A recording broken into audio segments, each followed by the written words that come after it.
नमस्कार, मैं लोकेशना मिश्रा।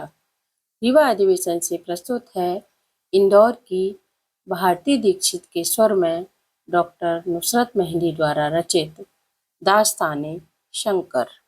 बालक का नाम है शंकर। सुनिए कथा सुनाते हैं शंकर महान की, सच्चाई पर डटे हुए संकल्पवान की।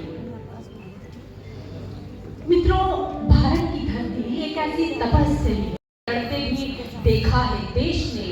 कोई यह कह रहा था मेरा धर्म श्रेष्ठ है, दावा किसी का था कि मेरा कर्म श्रेष्ठ है। हर ओर छा रहा था अंधेरा अधर्म का, दिव्य रूप अब झलकने लगा था। उनकी आंखों में वह तेज आत्मविश्वास बढ़ने लगा था जो किसी साधारण बात का नहीं हो सकता था। शंकर का दिव्य रूप झलकने लगा था अब, एक तेज नेत्रों से छलकने लगा था अब।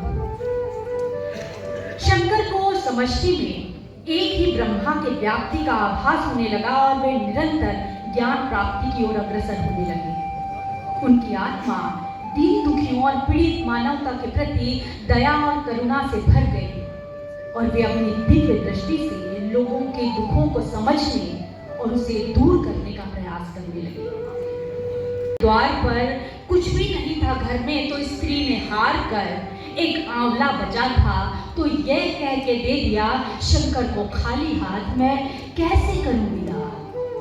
शंकर द्रवित थे उसके दुखों से, अभाव से, फिर उस पे उसके त्याग से, भक्ति के भाव से करने लगे वे जाप कनकधारा मंत्र का और बस प्रभु कृपा से चमत्कार हो गया।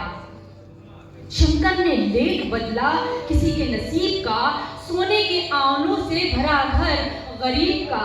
स्त्री ने दृश्य देखा तो श्रद्धा से नत हुई, शंकर के पांव छू लिए, भक्ति में रत हुई।